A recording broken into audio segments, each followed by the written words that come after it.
안녕하세요. 이야기를 들으시기 전에 구독과 좋아요는 영상 제작에 힘이 됩니다. 감사합니다. 영호는 경상도의 한 시골 마을 평범한 농부의 아들로 태어났다.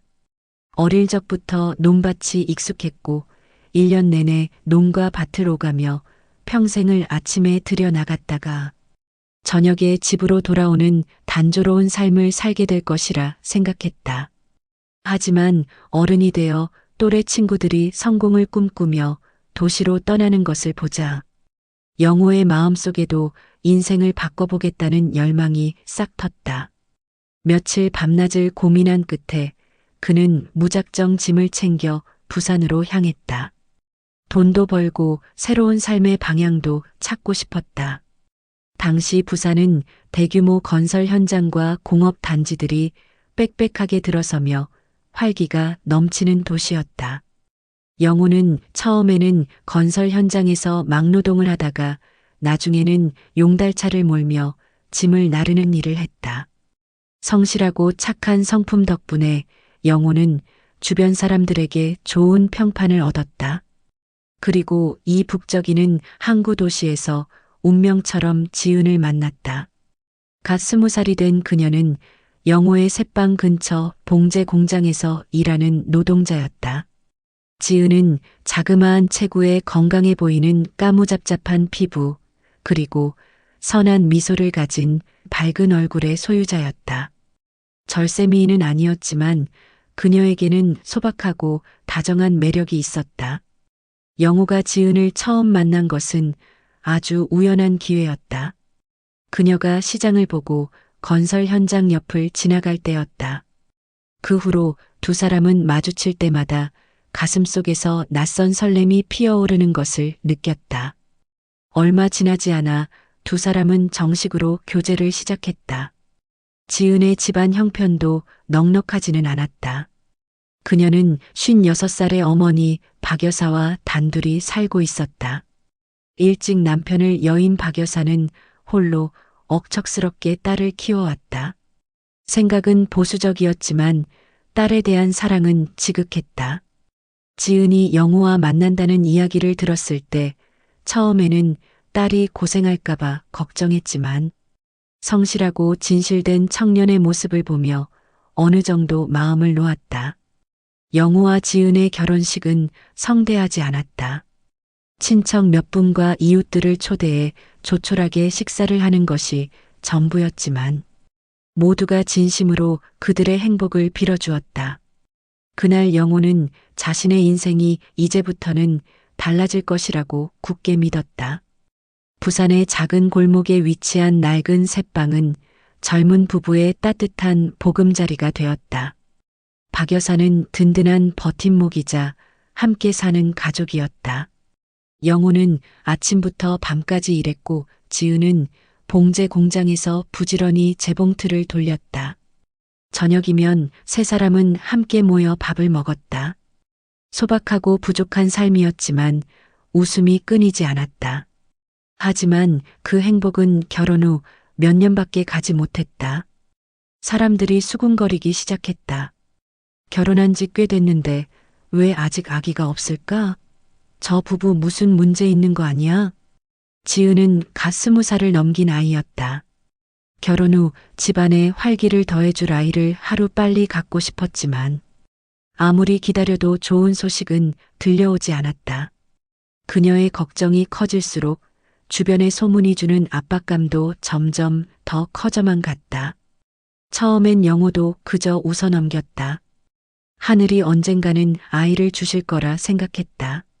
하지만 시간이 흐르면서 시장에서 들려오는 농담 반, 진담 반의 말들, 이웃들의 훔쳐보는 시선, 공장에서의 수군거림이 지은을 위축시켰다. 그녀는 수많은 밤을 베개에 얼굴을 묻고 소리 없이 울었다. 영호는 그런 아내가 너무나 안쓰러워 안으며 말했다. 여보, 나만 있으면 됐지. 아이는 하늘이 주시는 건데 억지로 낳을 수는 없잖아. 하지만 지은의 마음은 여전히 바늘로 찌르는 듯 아팠다. 박 여사도 초조해지기 시작했다. 그녀의 나이라면 친구들은 이미 할머니, 외할머니가 되어 있었다.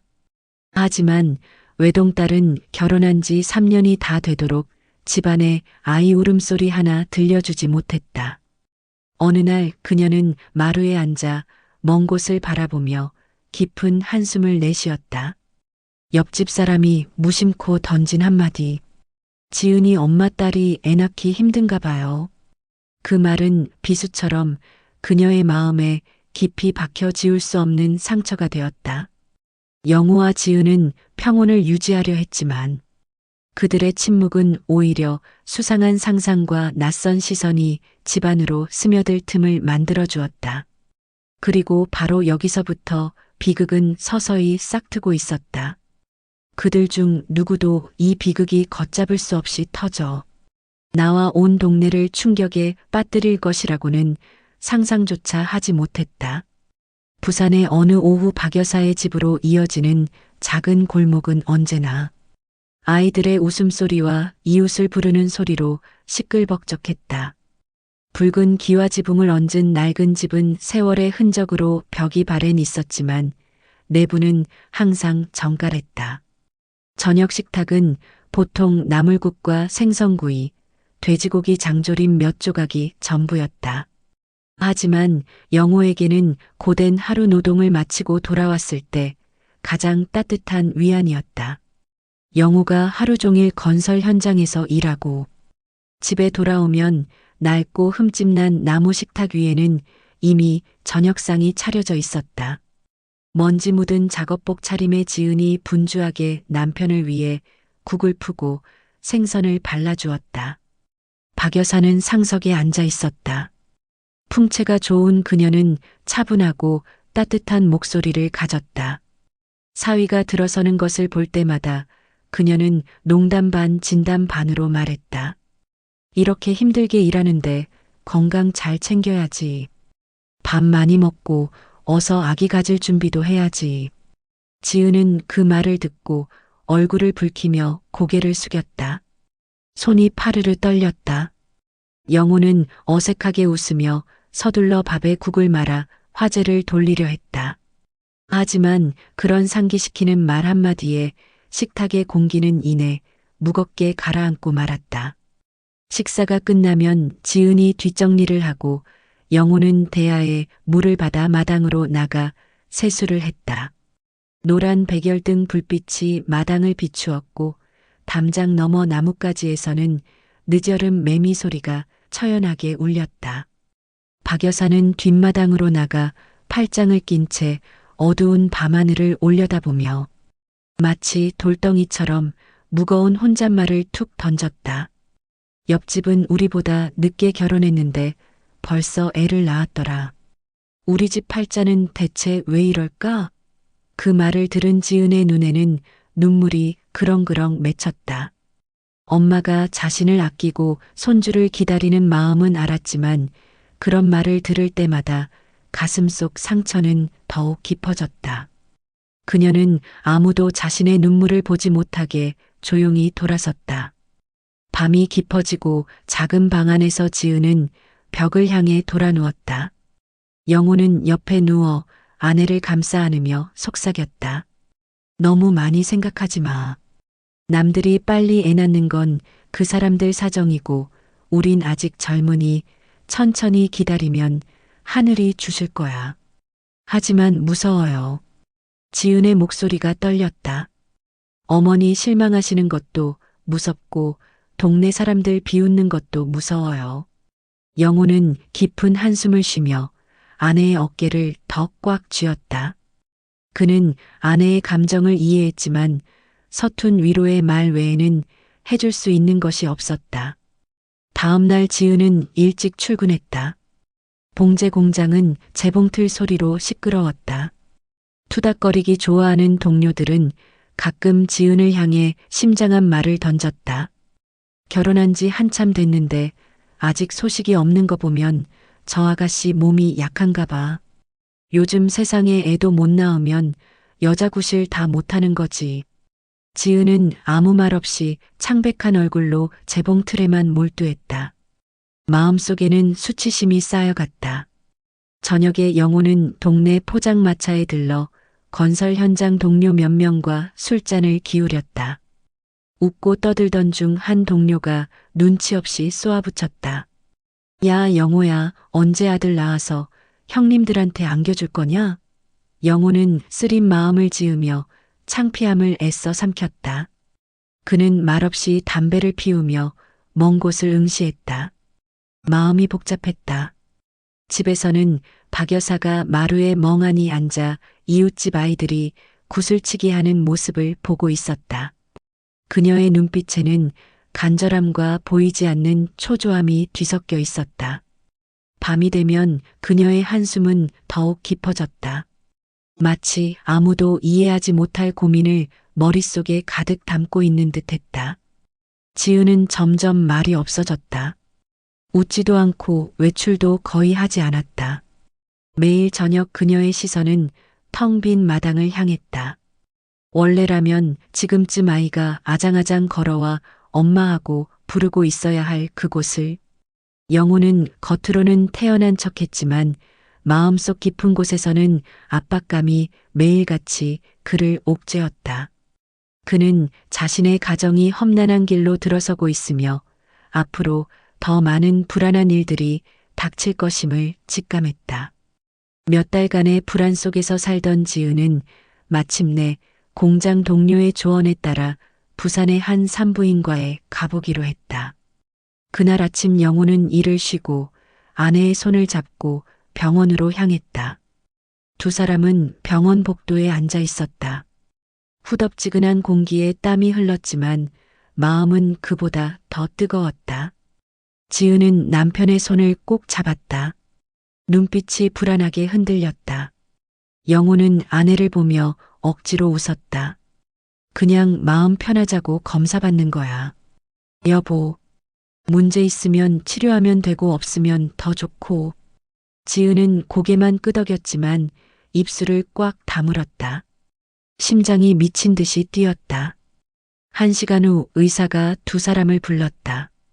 진찰을 마친 중년의 의사는 장갑을 벗으며 천천히 말했다. 자궁이 좀 약하고 난소 기능도 저하되어 있습니다. 임신을 원하신다면 일반적인 경우보다 어려움이 따를 겁니다. 꾸준히 치료해야 하지만 성공을 장담하기는 어렵습니다. 그 말은 비수처럼 지은의 가슴에 꽂혔다. 그녀는 그 자리에 얼어붙었고 눈에는 눈물이 그렁그렁 맺혔다. 옆에 앉은 영호의 손은 차갑게 식었고 심장이 무겁게 내려앉았다. 그는 애써 침착하게 의사에게 고개를 숙여 감사 인사를 하고는 아내를 부축해 밖으로 나왔다. 집으로 돌아오는 길, 지은은 남편의 어깨에 얼굴을 묻고 오열했다. 나 때문이에요. 여보, 내가 아내로서 며느리로서 도리를 다하지 못했어요.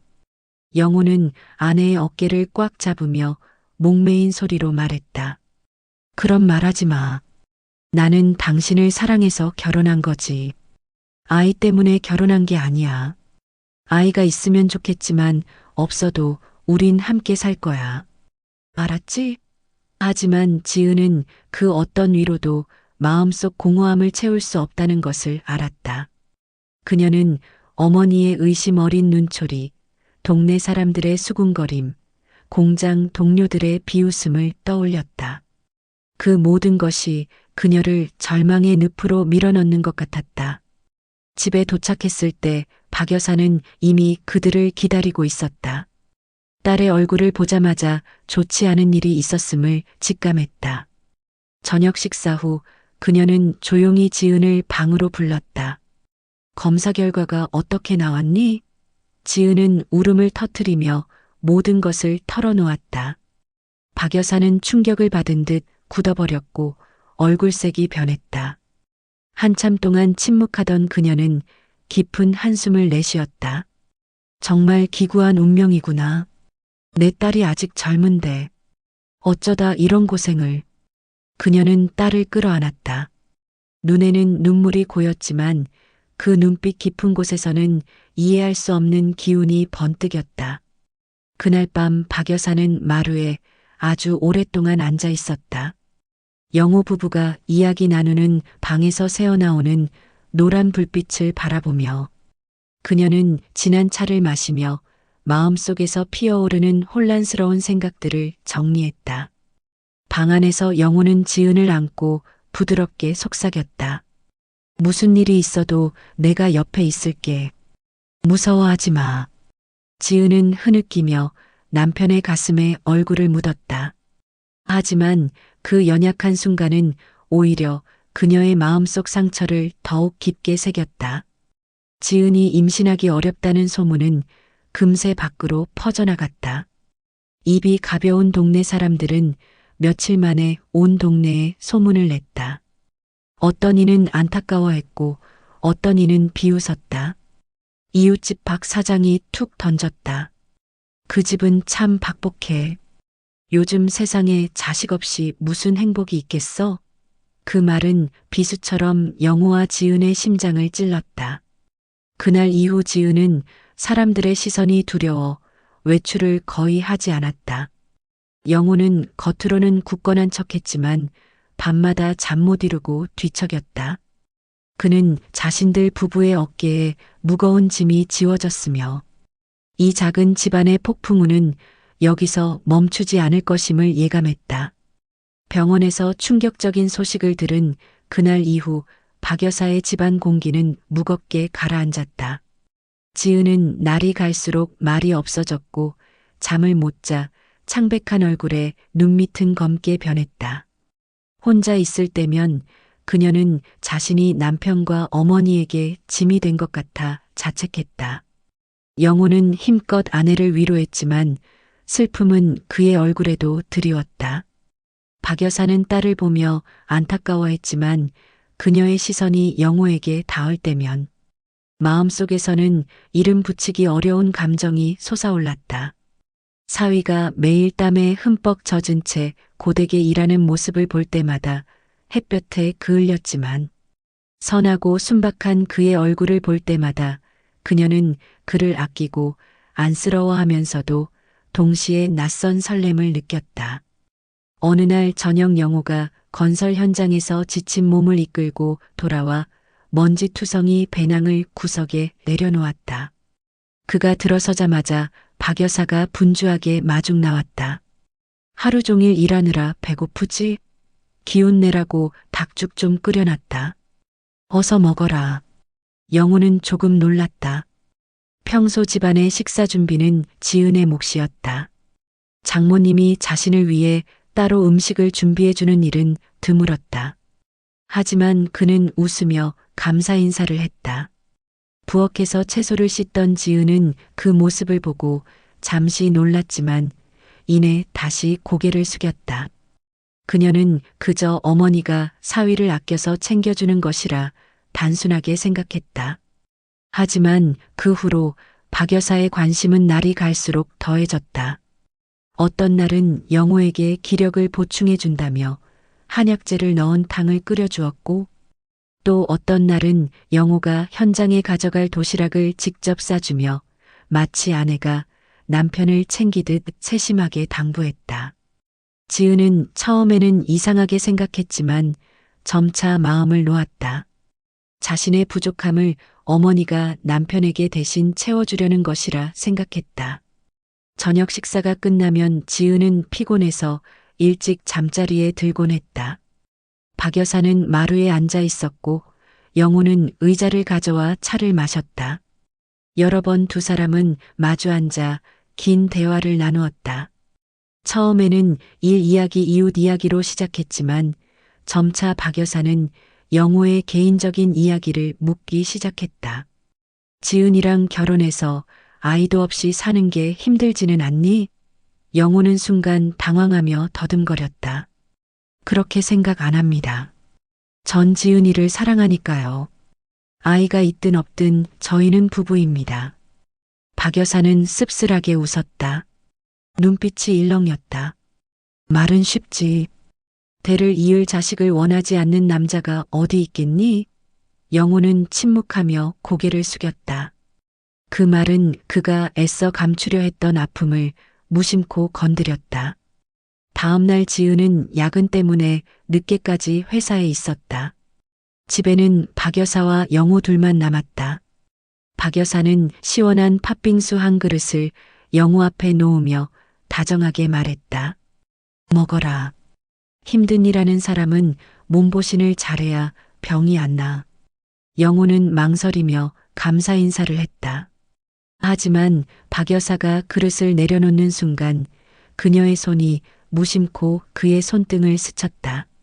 아주 짧은 접촉이었지만 영호는 등골이 서늘해지고 심장이 빠르게 뛰는 것을 느꼈다. 그는 황급히 손을 거두었다. 그때 그를 바라보는 박 여사의 눈빛은 무언가 달랐다. 더 이상 단순한 장모와 사위의 정이 아니었다. 그날 밤 영호는 잠 못 이루고 뒤척였다. 어둠 속에서 그는 옆에서 곤히 잠든 지은을 바라보았다. 아내의 얼굴에는 피로가 가득했다. 그는 눈을 감고 장모의 이상한 눈빛을 잊으려 했지만 그 모습이 계속 떠올라 잠을 설쳤다. 봉제 공장에서 지은은 가끔 동료들에게 어머니가 요즘 영호에게 유독 잘해준다고 말했다. 동료들은 고개를 끄덕이며 누군가 무심코 한마디 던졌다. 뭐 장모가 사위 아끼는 건 좋은 일이지. 근데 너무 과하면 좀 그렇지 않나? 지은은 웃어넘기며 대수롭지 않게 여겼다. 어머니가 남편을 걱정해 주는 것이라고 생각하며 오히려 마음이 따뜻해졌다. 그녀는 그 보살핌 뒤에 자신들의 작은 보금자리를 송두리째 태워버릴 불씨가 조용히 타오르고 있다는 것을 전혀 알지 못했다. 그날 밤 부산에는 장대비가 쏟아졌다. 작은 골목들은 물에 잠겼고 바람이 문틈으로 울부짖으며 낡은 나무 문을 덜컹거리게 했다. 영호는 건설 현장 동료들과 회식에 참석했다.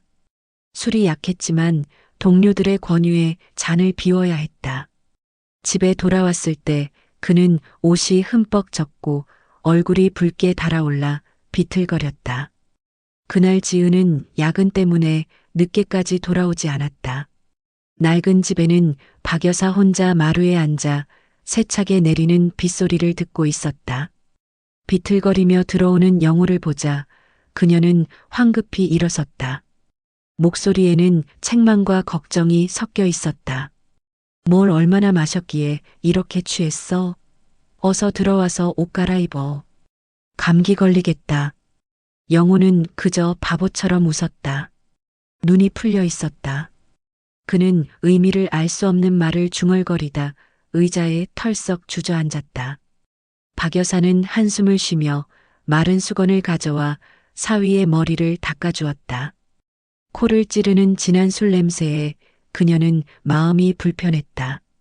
머리를 닦아주던 그녀는 망설이며 말했다. 자네도 참 고생이 많아. 아이라도 하나 있으면 이 외로운 삶이 좀 덜할 텐데. 영호는 술 기운에 몽롱하게 그 말을 들었다. 가슴이 욱신거렸다. 그는 고개를 돌려 술 기운에 붉어진 눈으로 그녀를 똑바로 쳐다봤다. 그 순간 술 때문인지 억눌려왔던 감정 때문인지 영호는 박 여사의 모습이 흐릿하면서도 이상하게 가깝게 느껴졌다. 50살이 넘은 여인의 얼굴에는 주름이 졌지만 여전히 원숙한 매력이 남아 있었다. 박 여사는 그의 시선을 느끼고 심장이 거세게 뛰었다. 지난 몇 달간 그녀는 모호한 감정을 억누르고 있었다. 지금 집에는 단둘뿐이었다. 세찬 빗소리가 모든 것을 가려주자 금지된 감정의 경계가 위태롭게 흔들렸다. 그녀의 손이 균형을 잡으려는 듯 영호의 어깨를 살짝 짚었다가 그의 팔을 따라 천천히 미끄러져 내렸다. 영호의 몸이 떨렸다. 그는 반쯤 깨어 있었고 반쯤은 취해 있었다. 저항할 틈도 멈출 정신도 없었다. 모든 것은 혼돈 속에서 흘러갔다. 술기운, 빗소리, 그리고 억눌렸던 감정들. 지은이 집에 돌아왔을 때는 거의 새벽이었다. 그녀는 남편이 옷도 제대로 입지 않은 채 방에 쓰러져 자고 있는 것을 보았다. 박 여사는 이미 일찍 일어나 부엌에서 아궁이에 불을 지피고 있었다. 아무 일도 없었다는 듯 냉정한 얼굴이었다. 지은은 전혀 의심하지 않고 그저 남편을 탓하며 고개를 저었다. 술 좀 적당히 마시지. 내가 알아서 밥 차려 먹을 수 있는데. 영호는 잠에서 깨어났다. 심장이 미친 듯이 뛰었다.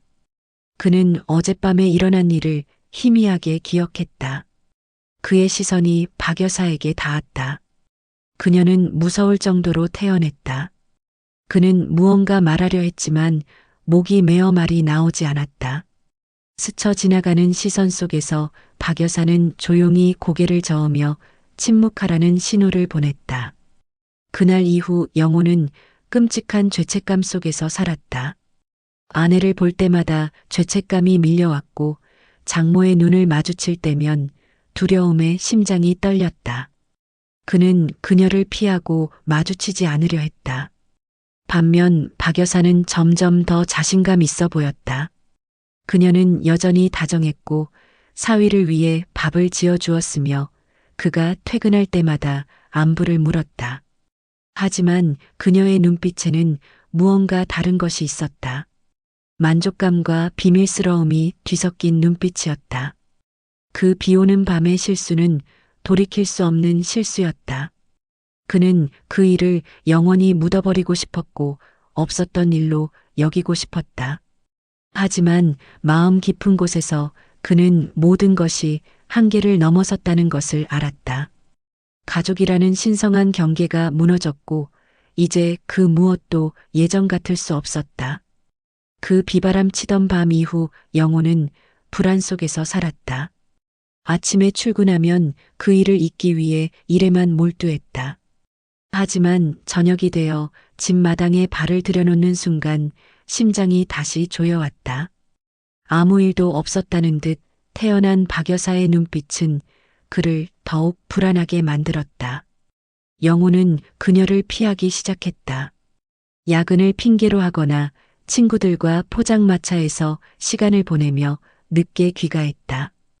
어느 날 집에 들어섰을 때 마루에 혼자 앉아 자신을 똑바로 쳐다보는 박 여사를 보고 영호는 다리에 힘이 풀렸다. 그는 황급히 시선을 피하며 방으로 들어가 버렸다. 하지만 박 여사는 변함없이 아니 이전보다 더 살뜰하게 사위를 챙겼다. 어떤 날은 피곤할 텐데 빨래는 내가 할 테니 신경 쓰지 말라고 했고 또 다른 날은 기운내서 일하라며 우유 한 상자를 손에 쥐어주었다. 다른 사람들이 보기에는 그저 어머니가 자식을 아끼는 마음으로 보였을 것이다. 하지만 영호에게는 그녀의 모든 행동과 말이 그 끔찍한 실수를 상기시키는 족쇄와 같았다. 그날 밤 지은은 남편에게 무언가 이상한 점이 있다는 것을 눈치챘다. 그는 말이 줄었고 자주 멍하니 있었다. 어느 날 지은이 물었다. 무슨 일 있어요? 요즘 자꾸 나를 피하는 것 같은데 나한테 숨기는 거 있죠? 영호는 깜짝 놀라며 황급히 부인했다. 아니 아무것도 아니야. 그냥 좀 피곤해서 그래.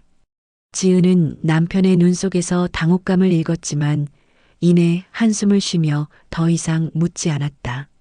아이를 낳지 못한다는 자격지심에 시달리던 그녀는 남편의 이런 모습에 불안감만 더 커져갔다. 수군거리는 소리가 들려왔다. 사람들은 영호와 장모가 가끔 저녁에 차를 마시며 앉아있는 모습과 박 여사가 사위를 유별나게 챙기는 것을 보았다. 몇몇 이야기가 사리부터 퍼져나갔다. 저 집 사위랑 장모 좀 이상하게 친한 것 같지 않아? 조용히 해괴난 소문나면 어쩌려고? 근데 나도 좀 이상하긴 하더라. 소문은 아직 명확하지 않았지만 차가운 바람처럼 집안으로 스며들었다. 지은도 가끔 그런 소문을 들었지만 어머니와 남편을 믿었기에 그냥 무시해버렸다. 하지만 영호는 매일 퇴근할 때마다 마치 거미줄에 걸린 듯한 기분을 느꼈다.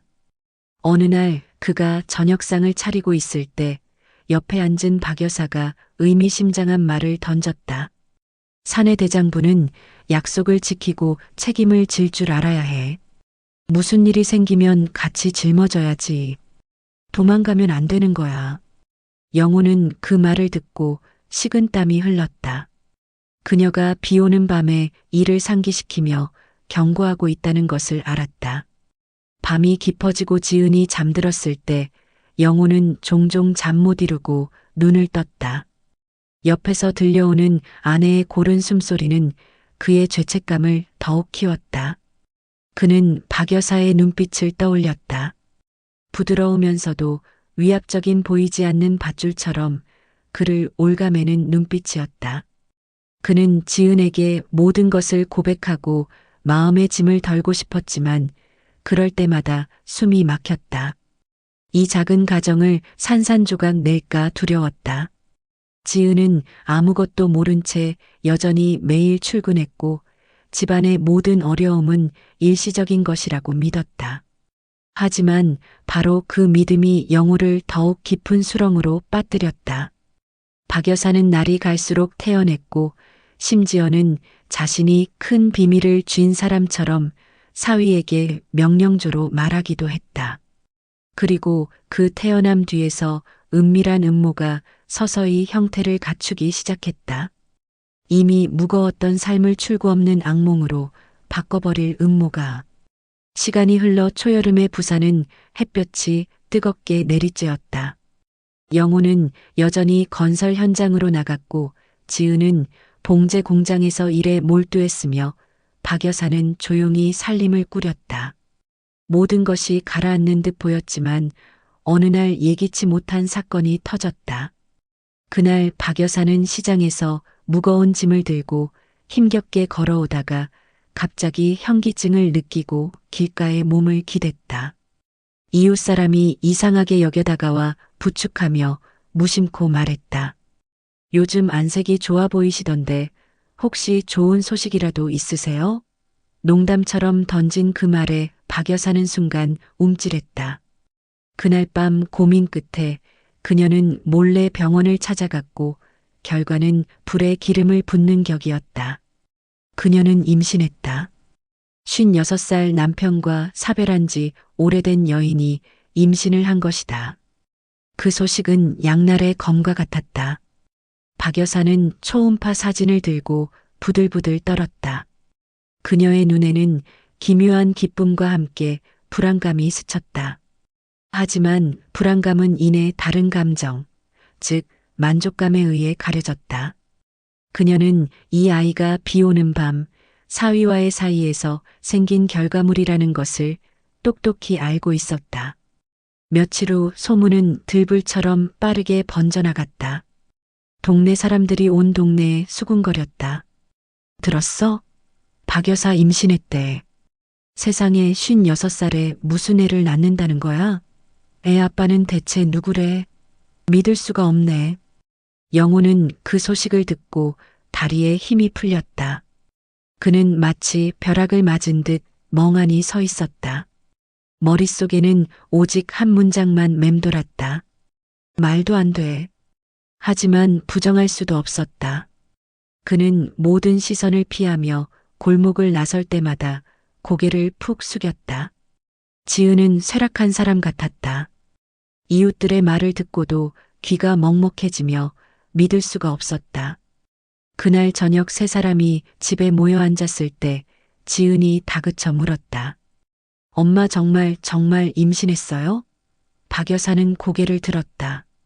그녀의 눈빛은 소름 끼칠 정도로 당당했다. 그래, 맞다.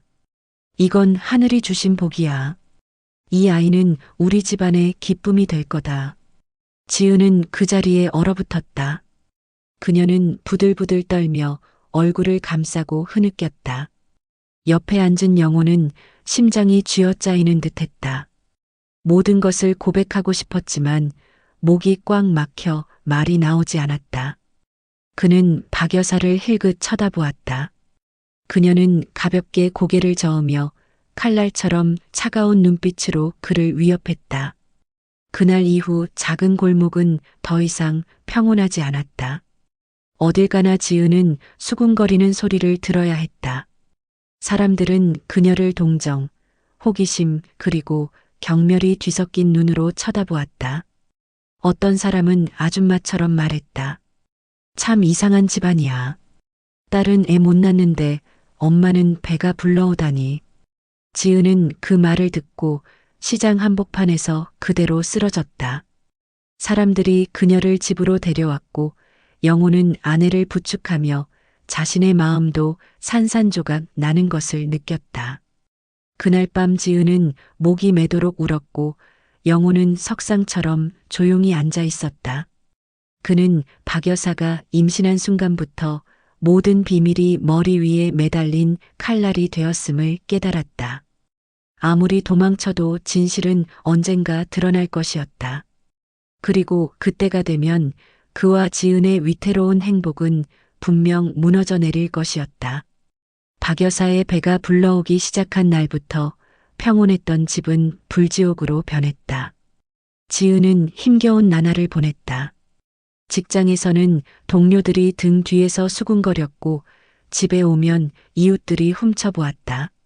아이를 낳지 못해 이미 자존감이 바닥난 젊은 여인은 이제 56살의 친어머니가 임신했다는 거대한 충격까지 감장해야 했다. 어느 날 오후 밖에서 매미가 시끄럽게 울어대는 동안 지은은 방 안에 멍하니 앉아 눈물만 흘리고 있었다. 영호가 아내에게 밥을 먹으라고 권했지만 그녀는 아무것도 삼킬 수 없었다. 결국 그녀는 밥상을 밀치며 목매인 소리로 말했다. 나 더 이상은 못 참겠어요. 엄마가 임신했는데 애 아빠가 누구예요? 남편 돌아가신 지가 몇 년인데 설마 밖에서 다른 사람을 만났다고 말하지는 마세요. 영호는 그 자리에 얼어붙었다. 땀이 비 오듯 흘렀다. 그는 더듬거렸다. 그게. 그가 말을 끝내기도 전에 밖에서 박 여사가 차가운 얼굴로 들어왔다. 지은아 엄마한테 뭘 묻는 거니? 지은은 벌떡 일어섰다. 눈이 붉게 충혈되어 있었다. 분노와 두려움에 몸을 떨었다. 엄마 말해줘요. 엄마 뱃속에 있는 아이 아빠가 누구예요? 언제까지 나를 속일 생각이에요? 집안은 숨막히는 정적으로 가득 찼다. 박 여사는 딸을 보며 잠시 당황했지만 이내 눈빛이 차갑게 변했다. 그녀는 씁쓸하게 웃었다. 넌 알 필요 없다. 그냥 이게 하늘이 주신 복이고 이 아이가 우리 집안에 기쁨을 가져다 줄 거라는 것만 알면 돼. 아니요. 지은은 소리쳤다. 나는 알아야 해요. 엄마가 이렇게 나를 속일 수는 없어요. 내가 그렇게 바보인 줄 알아요? 지은의 시선이 갑자기 영호에게 멈췄다. 지난 몇 달간 남편의 이상한 행동들, 이웃들이 수군대던 이야기들, 모든 것이 한꺼번에 머릿속으로 밀려들었다. 그녀는 부들부들 떨며 고개를 저었다. 설마 그 아이가. 영호는 고개를 푹 숙인 채 침묵했다. 그 침묵은 비수처럼 지은의 심장을 꿰뚫었다. 그녀는 충격에 휘청거리며 주저앉았다. 눈물이 쏟아져 내렸다. 박 여사가 다가왔다. 목소리는 떨렸지만 당당했다. 그래, 내가 짐작한 대로다. 영호가 이 아이 아빠야. 그게 사실이다. 지은은 비명을 질렀다. 그 울음소리는 마치 지붕을 찢을 듯했다. 세상에. 엄마, 어떻게 나한테 이럴 수 있어요? 당신은 어떻게 날 배신할 수 있어요? 그녀의 울음소리는 온 동네에 퍼져나갔다. 이웃들이 달려와 문 앞에서 웅성거렸다. 단 하룻밤 사이에 온 동네가 벌집을 쑤신 듯 시끄러워졌다. 사람들은 근친상간이라며 혀를 차고 저주했다. 정말 듣도 보도 못한 일이야. 지은이만 불쌍하지. 지은은 문 밖으로 뛰쳐나가 울부짖었다. 나 이제 얼굴 들고 못 살아. 우리 엄마 내 남편 두 사람이 나를 망가뜨렸어. 동네 사람들이 몰려와 그녀를 말렸지만 그들의 눈에는 오직 동정심만이 가득했다. 영호가 뒤쫓아와 아내의 손을 잡으려 했지만 그녀는 뿌리치며 증오 어린 눈으로 소리쳤다. 내 몸에 손대지 마. 당신하고 엄마가 내 믿음을 다 죽여버렸어. 그날 밤 집은 지옥처럼 변했다. 영호는 어둠 속에서 고개를 떨군 채 앉아 있었다. 죄책감이 그를 짓눌렀다. 박 여사는 부른 배를 감싸 안고 딸이 기절할 듯 우는 와중에도 도전적인 눈빛을 거두지 않았다. 그리고 이때부터 모든 것은 돌이킬 수 없게 되었다. 지은이 골목 한가운데서 울부짖던 그날 밤 이후 소문은 불길보다 더 빠르게 번져나갔다. 다음 날 아침 온 동네가 그 이야기로 떠들썩했다. 시장의 채소 장수, 생선 가게의 아주머니, 동네 오토바이 택배 기사까지 모두가 할 말이 있었다. 장모가 사위애를 가졌대. 듣기만 해도 소름이 돋네. 그런 짓을 저지르고 어떻게 사람들 얼굴을 보고 살아? 지은이만 불쌍하지. 20살간 넘어서 인생이 망가졌네. 소문은 어디에나 있었다. 지은은 출근할 때마다 고개를 푹 숙이고 아무도 쳐다보지 못했다. 봉제 공장에서 수다 떨기 좋아하던 동료들은 이제 더 악랄해졌다. 어떤 이는 대놓고 말했다. 정말 굳세 불능 집안이야. 딸은 복도 없지. 엄마는 염치도 없지. 내가 그런 상황이었으면 진작에 동네 떴다. 지은은 그 말을 들으며 이를 악물고 눈물을 삼켰다. 그녀가 옷감에 박는 바늘땀 하나하나가 마치 자신의 심장을 찌르는 것 같았다. 영호는 칭찬받던 성실한 청년에서 이제 조롱의 대상이 되었다. 건설 현장 동료들은 그를 동정과 경멸이 섞인 눈으로 쳐다봤다. 어떤 이는 비아냥거렸다. 내가 생각보다 대단한 놈이었구나. 근데 그 대단함 때문에 평생 욕먹고 살겠다. 영호는 고개를 숙인 채 아무 대꾸도 하지 못했다. 마음속에는 수치심과 죄책감이 쌓여 어깨를 짓눌렀다. 동네 터줏대감인 박 사장은 원래부터 남의 일에 관심이 많았는데 이제 신이 나서 떠들어댔다. 동네 차집에 앉아 그는 담배를 한 모금 빨고는 천천히 말했다. 내가 저 집 근처에 산 지가 몇 년인데 전부터 좀 이상했어. 박 여사가 사위한테 유별나게 잘해주더라고. 내가 그럴 줄 알았지. 사람들은 귀를 기울이며 그의 말에 살을 붙여 떠들어댔다. 박 사장의 말은 불에 기름을 붓는 격이 되어 한 가정의 비극을 사람들의 술안주로 전락시켰다. 집에서 지은은 점점 말라갔고 얼굴은 창백해졌다. 밤마다 그녀는 침대 구석에 무릎을 모으고 앉아 남편을 원망과 슬픔이 가득한 눈으로 쳐다보았다. 영호는 침묵하며 아내에게 다가가지 못했다. 두 사람 사이에는 어떤 말로도 메울 수 없는 깊은 골이 생겼다. 반면 박 여사는 여전히 태연했다. 그녀는 아무 일 없다는 듯 계속 시장에 가고 밥을 짓고 집안일을 돌봤다. 이웃들의 수군거림을 들으면 그저 씁쓸하게 웃었다. 남이야 뭐라든 상관없어. 내가 어떻게 사는지는 내가 알아. 그 태도는 여론을 더욱 들끓게 했다. 어떤 이는 그녀가 뻔뻔하다고 했고 어떤 이는 배짱이 두둑하다고 했다. 하지만 모두가 고개를 저으며 그 집안을 동네의 수치로 여겼다. 어느 날 퇴근길에 지은은 동네 아이들에게 놀림을 당했다. 지은이 아줌마, 동생이 영호 아저씨를 아빠라고 불러요?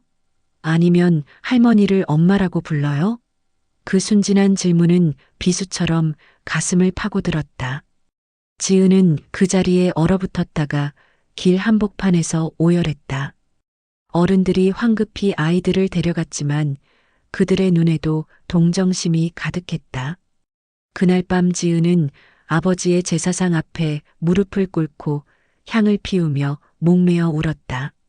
아버지 만약 아버지가 살아계셨다면 엄마와 남편이 저를 이렇게 배신했을 때 어떻게 하셨을까요?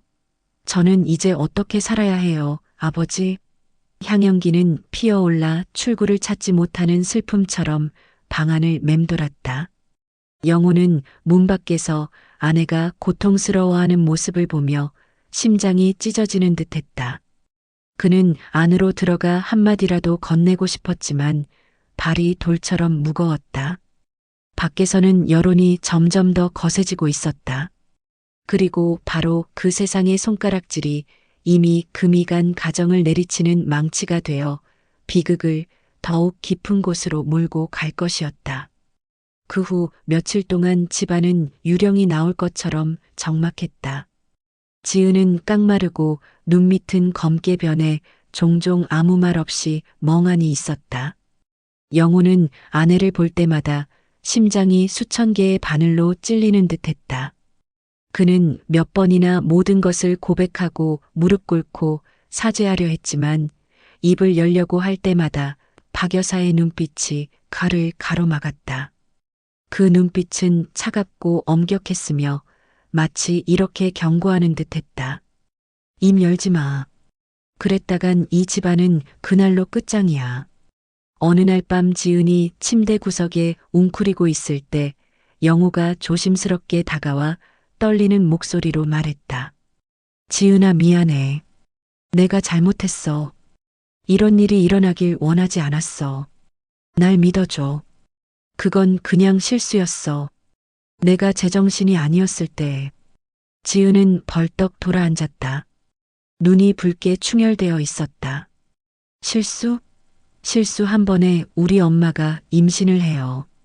내가 아직도 당신을 믿을 수 있을 것 같아요. 영호는 목이 메어 아내의 손을 잡으려 했지만 그녀는 뿌리치며 소리쳤다. 내 몸에 손대지 마. 당신하고 엄마가 내 인생을 망가뜨렸어. 지은의 울음소리에 영호는 그 자리에서 무릎을 꿇었다. 그는 두 손에 얼굴을 묻고 어깨를 들썩였다. 하지만 그 고통은 지은의 마음을 움직이지 못했고 오히려 그녀를 더욱 절망하게 만들 뿐이었다. 다음 날 영호가 아내를 따라 문 밖으로 나서려 하자 박 여사가 갑자기 그를 막아섰다. 목소리는 낮았지만 한 글자 한 글자에 힘이 실려 있었다. 너 걔한테 전부 다 말할 작정이지? 영호는 창백해진 얼굴로 고개를 저었다. 저 더는 못 견디겠어요. 지은이를 더 이상 고통스럽게 할 수 없어요. 박 여사는 그에게 다가가 사위의 어깨를 강하게 붙잡았다. 내가 입을 여는 순간 온 동네가 알게 될 거야. 세상 사람들이 내 얼굴에 침을 뱉을 거라고. 그리고 나는 내 뱃속 아이를 빼앗기면 차라리 죽어버릴 거야. 알겠어. 영호는 얼어붙었다. 그는 박 여사의 눈에서 단호함뿐만 아니라 광기마저 보았다. 그녀는 마치 그를 이 금지된 굴레 속에 영원히 묶어두기로 결심한 듯했다. 지은은 아직 이 은밀한 대화를 알지 못했다. 그녀는 그림자처럼 살다가 집에 와서 조용히 자기 방에 틀어박혔다. 하지만 의심의 눈초리는 날이 갈수록 선명해졌다. 남편을 볼 때마다 그녀는 수천 개의 질문으로 그 침묵을 깨부수고 싶었다. 동네의 여론은 여전히 뜨거웠다. 사람들은 차집과 시장에서 떠들어댔다. 지은이만 불쌍하지. 엄마랑 남편한테 동시에 배신당하다니. 가장 큰 죄는 영호 그놈이야. 사내 자식이 그렇게 나약해서 그런 덫에 빠지다니. 그 날카로운 말들은 영호의 귀에 그대로 박혔다. 골목을 나설 때마다 그는 고개를 푹 숙이고 감히 누구도 마주치지 못했다. 머릿속에는 항상 같은 말이 맴돌았다. 내가 잘못했다. 하지만 과연 벗어날 길이 있을까? 그날 밤 지은이 등을 돌리고 누워 있을 때 영호는 마루에 앉아 있었다. 차가운 밤바람이 불어왔고 멀리서 개 짖는 소리가 들렸다. 그는 담배에 불을 붙여 타 들어가는 불씨를 보며 씁쓸함을 느꼈다. 그는 자신이 출구 없는 덫에 깊이 빠져들고 있다는 것을 알았다. 한쪽에는 사랑하지만 끔찍한 상처를 입은 아내가, 다른 한쪽에는 치명적인 비밀을 쥐고 매일 그를 옭아매는 장모가 있었다. 그리고 이 막다른 길에서 영호는 그저 침묵하며 견딜 수밖에 없었다. 하지만 그 침묵은 아무것도 해결해 주지 못했다. 지은을 그에게서 더욱 멀어지게 만들었고 박 여사를 더욱 기세등등하게 만들 뿐이었다. 그 후 몇 달 동안 박 여사의 집은 차가운 무덤 같았다. 지은은 더 이상 영호와 대화하지 않았고 조용히 집안일을 한 뒤 침대에 누워 울기만 했다. 밤이 되면 그녀는 벽을 향해 돌아 누웠고 남편은 옆에서 멍하니 앉아 있을 뿐이었다. 그녀의 마음속에서 행복한 가정에 대한 모든 희망은 산산조각 났다. 어느 날 새벽 닭이 울기 시작할 무렵 지은은 조용히 옷 몇 벌을 작은 가방에 챙겼다. 그녀는 책상에 앉아 학생용 노트에 떨리는 손으로 글씨를 써내려갔다. 영호 씨, 나는 더 이상 견딜 힘이 없어요. 엄마도 당신도 나를 배신했어요. 나는 두 사람이 선택한 삶을 자유롭게 살 수 있도록 떠나겠어요. 나를 찾지 마세요. 내 생각도 하지 마세요. 너무 지쳤어요. 편지를 접어 책상 위에 올려놓고 그녀는 조용히 골목으로 나섰다. 희미한 새벽빛이 기와 지붕 위로 쏟아졌고 이른 아침 바람에 멀리서 개 짖는 소리가 실려왔다. 이미 어둠이 가득한 집에 보이지 않는 공백을 남기고 지은이 떠났다는 것을 아무도 알지 못했다. 영호가 잠에서 깼을 때 침대는 텅 비어 있었다. 아무리 불러도 대답이 없었다. 그는 밖으로 뛰쳐나갔다가 책상 위에 편지를 발견했다. 편지를 읽는 순간 심장이 멎는 듯했고 다리가 후들거렸다. 짧은 편지는 비수처럼 그의 가슴에 박혔다. 그는 황급히 아내를 찾아 사방을 헤맸다. 동네 사람들에게 물어봤지만 아무도 그녀가 어디로 갔는지 알지 못했다. 지은이 집을 나갔다는 소문은 금세 퍼져나갔고 이웃들은 또다시 수군거렸다. 떠날 만도 하지. 저런 집에 있다가는 속이 썩어 죽을 거야.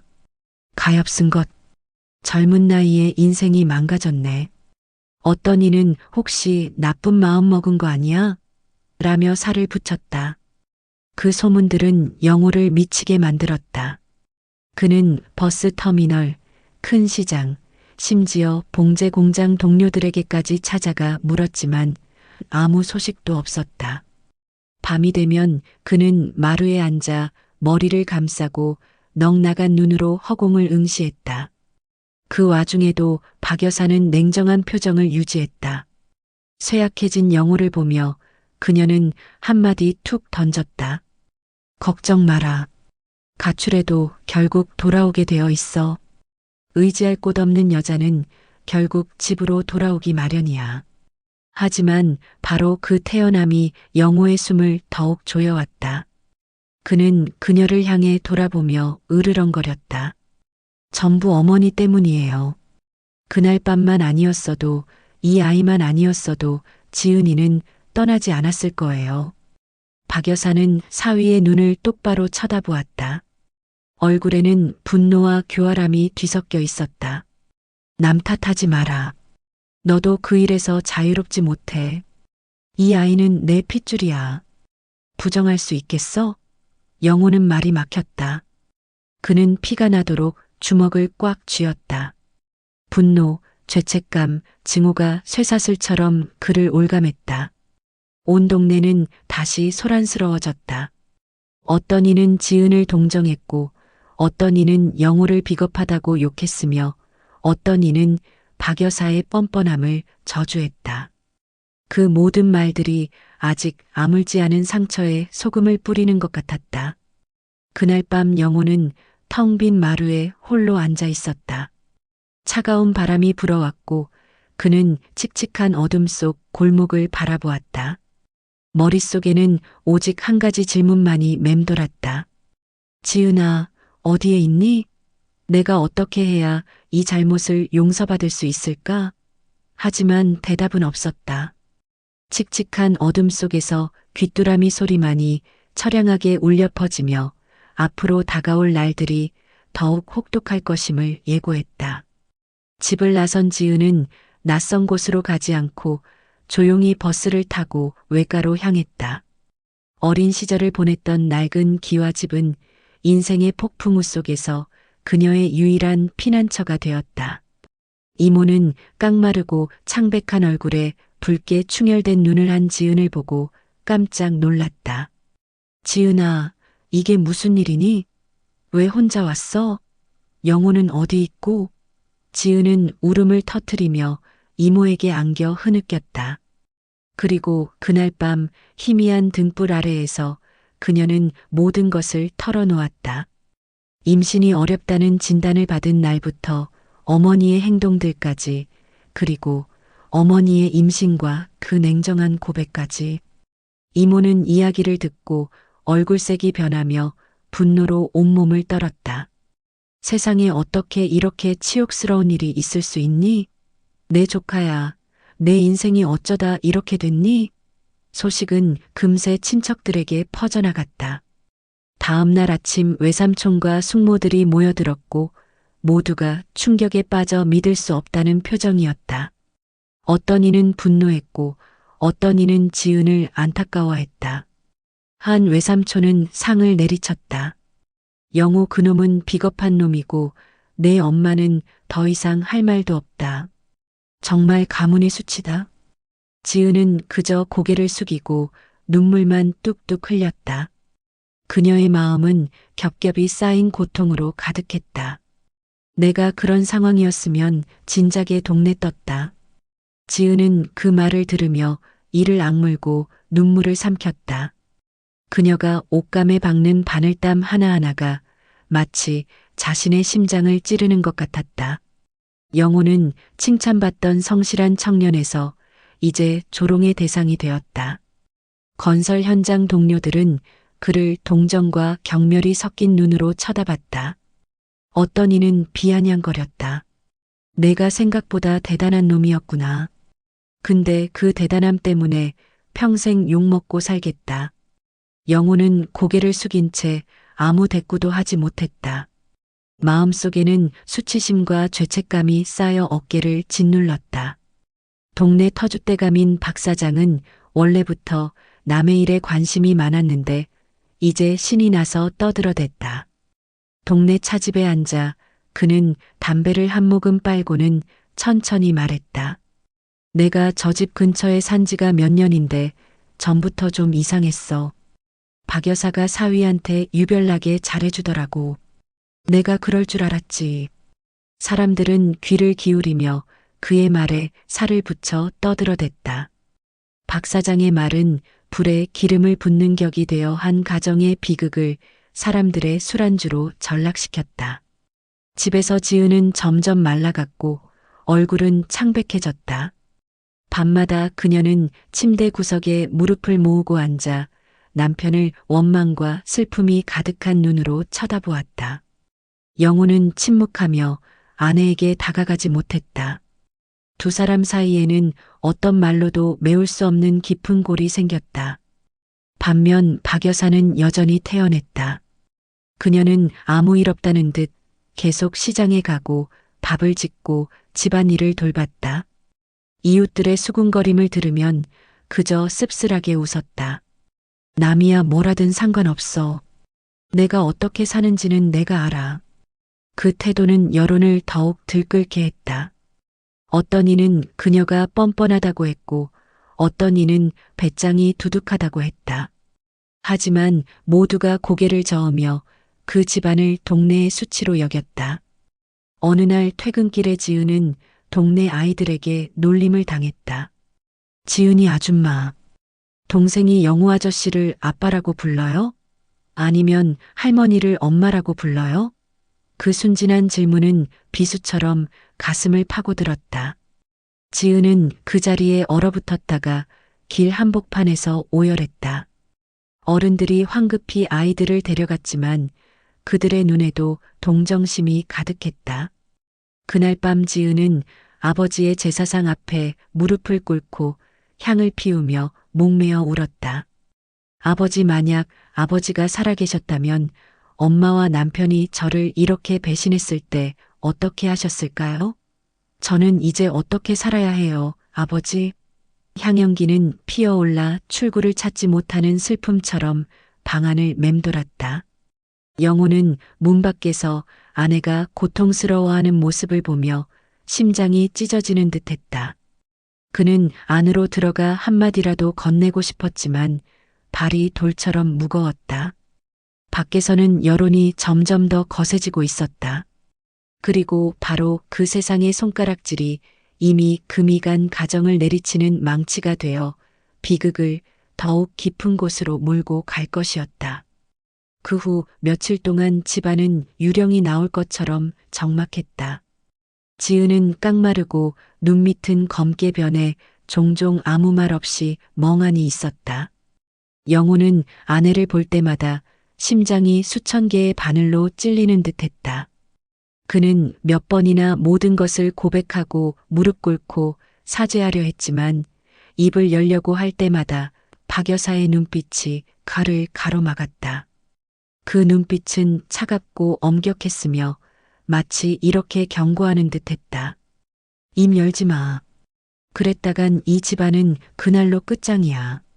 어느 날 밤 지은이 침대 구석에 웅크리고 있을 때 영호가 조심스럽게 다가와 떨리는 목소리로 말했다. 지은아, 미안해. 내가 잘못했어. 이런 일이 일어나길 원하지 않았어. 날 믿어줘. 그건 그냥 실수였어. 내가 제정신이 아니었을 때. 지은은 벌떡 돌아앉았다. 눈이 붉게 충혈되어 있었다. 실수? 실수 한 번에 우리 엄마가 임신을 해요. 내가 아직도 당신을 믿을 수 있을 것 같아요. 영호는 목이 메어 아내의 손을 잡으려 했지만 그녀는 뿌리치며 소리쳤다. 내 몸에 손대지 마. 당신하고 엄마가 내 인생을 망가뜨렸어. 지은의 울음소리에 영호는 그 자리에서 무릎을 꿇었다. 그는 두 손에 얼굴을 묻고 어깨를 들썩였다. 하지만 그 고통은 지은의 마음을 움직이지 못했고 오히려 그녀를 더욱 절망하게 만들 뿐이었다. 다음 날 영호가 아내를 따라 문 밖으로 나서려 하자 박 여사가 갑자기 그를 막아섰다. 목소리는 낮았지만 한 글자 한 글자에 힘이 실려 있었다. 너 걔한테 전부 다 말할 작정이지? 영호는 창백해진 얼굴로 고개를 저었다. 저 더는 못 견디겠어요. 지은이를 더 이상 고통스럽게 할 수 없어요. 박 여사는 그에게 다가가 사위의 어깨를 강하게 붙잡았다. 내가 입을 여는 순간 온 동네가 알게 될 거야. 세상 사람들이 내 얼굴에 침을 뱉을 거라고. 그리고 나는 내 뱃속 아이를 빼앗기면 차라리 죽어버릴 거야. 알겠어. 영호는 얼어붙었다. 그는 박 여사의 눈에서 단호함뿐만 아니라 광기마저 보았다. 그녀는 마치 그를 이 금지된 굴레 속에 영원히 묶어두기로 결심한 듯했다. 지은은 아직 이 은밀한 대화를 알지 못했다. 그녀는 그림자처럼 살다가 집에 와서 조용히 자기 방에 틀어박혔다. 하지만 의심의 눈초리는 날이 갈수록 선명해졌다. 남편을 볼 때마다 그녀는 수천 개의 질문으로 그 침묵을 깨부수고 싶었다. 동네의 여론은 여전히 뜨거웠다. 사람들은 차집과 시장에서 떠들어댔다. 지은이만 불쌍하지. 엄마랑 남편한테 동시에 배신당하다니. 가장 큰 죄는 영호 그놈이야. 사내 자식이 그렇게 나약해서 그런 덫에 빠지다니. 그 날카로운 말들은 영호의 귀에 그대로 박혔다. 골목을 나설 때마다 그는 고개를 푹 숙이고 감히 누구도 마주치지 못했다. 머릿속에는 항상 같은 말이 맴돌았다. 내가 잘못했다. 하지만 과연 벗어날 길이 있을까? 그날 밤 지은이 등을 돌리고 누워 있을 때 영호는 마루에 앉아 있었다. 차가운 밤바람이 불어왔고 멀리서 개 짖는 소리가 들렸다. 그는 담배에 불을 붙여 타 들어가는 불씨를 보며 씁쓸함을 느꼈다. 그는 자신이 출구 없는 덫에 깊이 빠져들고 있다는 것을 알았다. 한쪽에는 사랑하지만 끔찍한 상처를 입은 아내가, 다른 한쪽에는 치명적인 비밀을 쥐고 매일 그를 올가매는 장모가 있었다. 그리고 이 막다른 길에서 영호는 그저 침묵하며 견딜 수밖에 없었다.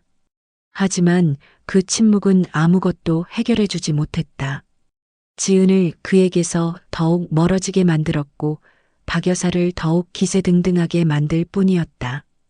그 후 몇 달 동안 박 여사의 집은 차가운 무덤 같았다.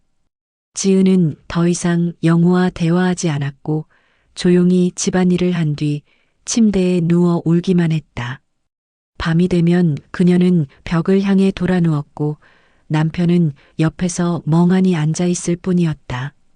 그녀의 마음속에서 행복한 가정에 대한 모든 희망은 산산조각 났다. 어느 날 새벽 닭이 울기 시작할 무렵 지은은 조용히 옷 몇 벌을 작은 가방에 챙겼다. 그녀는 책상에 앉아 학생용 노트에 떨리는 손으로 글씨를 써내려갔다. 영호 씨, 나는 더 이상 견딜 힘이 없어요. 엄마도 당신도 나를 배신했어요. 나는 두 사람이 선택한 삶을 자유롭게 살 수 있도록 떠나겠어요. 나를 찾지 마세요. 내 생각도 하지 마세요. 너무 지쳤어요. 편지를 접어 책상 위에 올려놓고 그녀는 조용히 골목으로 나섰다. 희미한 새벽빛이 기와 지붕 위로 쏟아졌고 이른 아침 바람에 멀리서 개 짖는 소리가 실려왔다. 이미 어둠이 가득한 집에 보이지 않는 공백을 남기고 지은이 떠났다는 것을 아무도 알지 못했다. 영호가 잠에서 깼을 때 침대는 텅 비어 있었다. 아무리 불러도 대답이 없었다. 그는 밖으로 뛰쳐나갔다가 책상 위에 편지를 발견했다. 편지를 읽는 순간 심장이 멎는 듯했고 다리가 후들거렸다. 짧은 편지는 비수처럼 그의 가슴에 박혔다. 그는 황급히 아내를 찾아 사방을 헤맸다. 동네 사람들에게 물어봤지만 아무도 그녀가 어디로 갔는지 알지 못했다. 지은이 집을 나갔다는 소문은 금세 퍼져나갔고 이웃들은 또다시 수군거렸다. 떠날 만도 하지. 저런 집에 있다가는 속이 썩어 죽을 거야. 가엾은 것. 젊은 나이에 인생이 망가졌네. 어떤 이는 혹시 나쁜 마음 먹은 거 아니야? 라며 살을 붙였다. 그 소문들은 영호를 미치게 만들었다. 그는 버스 터미널, 큰 시장, 심지어 봉제 공장 동료들에게까지 찾아가 물었지만 아무 소식도 없었다. 밤이 되면 그는 마루에 앉아 머리를 감싸고 넉나간 눈으로 허공을 응시했다. 그 와중에도 박 여사는 냉정한 표정을 유지했다. 쇠약해진 영호를 보며 그녀는 한마디 툭 던졌다. 걱정 마라. 가출해도 결국 돌아오게 되어 있어. 의지할 곳 없는 여자는 결국 집으로 돌아오기 마련이야. 하지만 바로 그 태어남이 영호의 숨을 더욱 조여왔다. 그는 그녀를 향해 돌아보며 으르렁거렸다. 전부 어머니 때문이에요. 그날 밤만 아니었어도 이 아이만 아니었어도 지은이는 떠나지 않았을 거예요. 박 여사는 사위의 눈을 똑바로 쳐다보았다. 얼굴에는 분노와 교활함이 뒤섞여 있었다. 남 탓하지 마라. 너도 그 일에서 자유롭지 못해. 이 아이는 내 핏줄이야. 부정할 수 있겠어? 영호는 말이 막혔다. 그는 피가 나도록 주먹을 꽉 쥐었다. 분노, 죄책감, 증오가 쇠사슬처럼 그를 올감했다. 온 동네는 다시 소란스러워졌다. 어떤 이는 지은을 동정했고 어떤 이는 영호를 비겁하다고 욕했으며 어떤 이는 박 여사의 뻔뻔함을 저주했다. 그 모든 말들이 아직 아물지 않은 상처에 소금을 뿌리는 것 같았다. 그날 밤 영호는 텅 빈 마루에 홀로 앉아 있었다. 차가운 바람이 불어왔고 그는 칙칙한 어둠 속 골목을 바라보았다. 머릿속에는 오직 한 가지 질문만이 맴돌았다. 지은아, 어디에 있니? 내가 어떻게 해야 이 잘못을 용서받을 수 있을까? 하지만 대답은 없었다. 칙칙한 어둠 속에서 귀뚜라미 소리만이 처량하게 울려 퍼지며 앞으로 다가올 날들이 더욱 혹독할 것임을 예고했다. 집을 나선 지은은 낯선 곳으로 가지 않고 조용히 버스를 타고 외가로 향했다. 어린 시절을 보냈던 낡은 기와집은 인생의 폭풍우 속에서 그녀의 유일한 피난처가 되었다.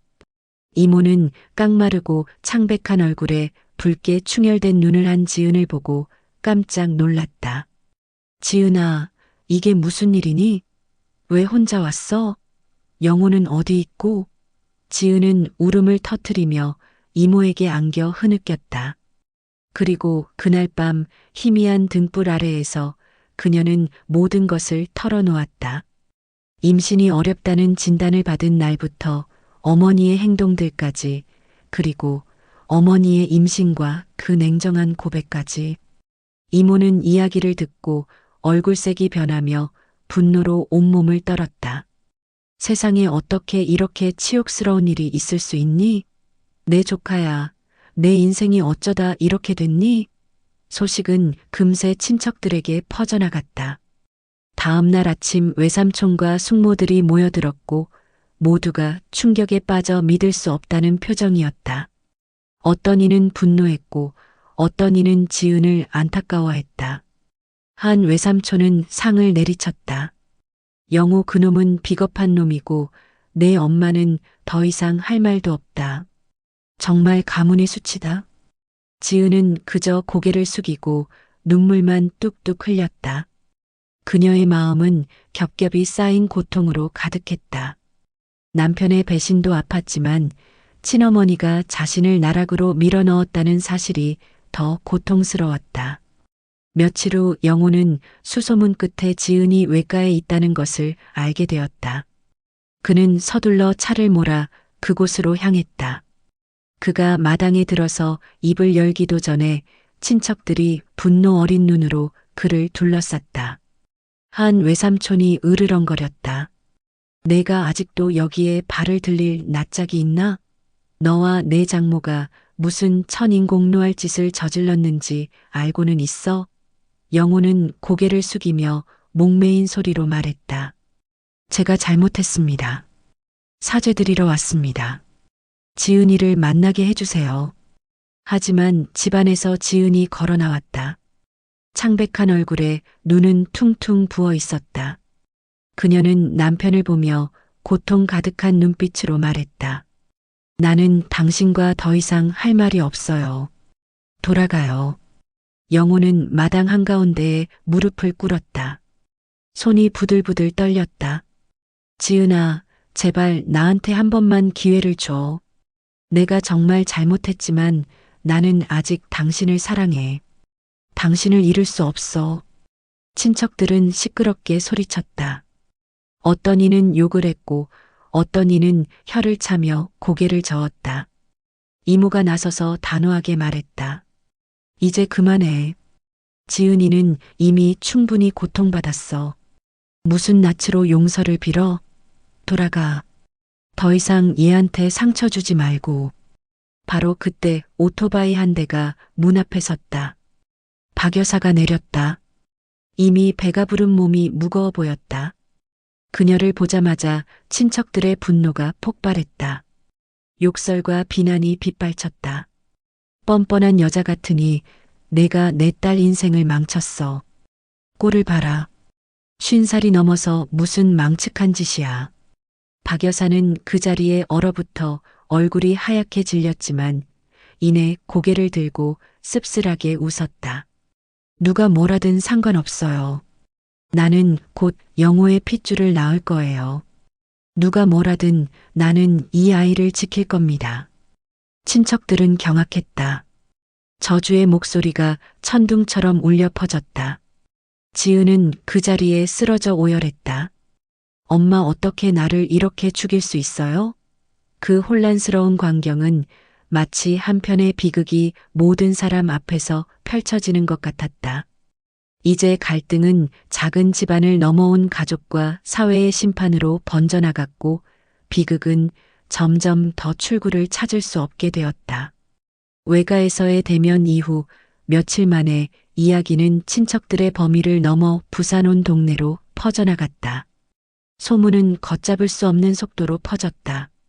동네 차집, 시장 생선가게, 버스 정류장까지 어디서나 그 이야기가 들려왔다. 지은이가 집 나간 게 엄마가 사위애를 가져서래. 정말 충격적인 일이야. 세상에 이런 일이 있을 수 있다니. 지은이만 불쌍하지. 결혼하자마자 저런 수모를 겪다니.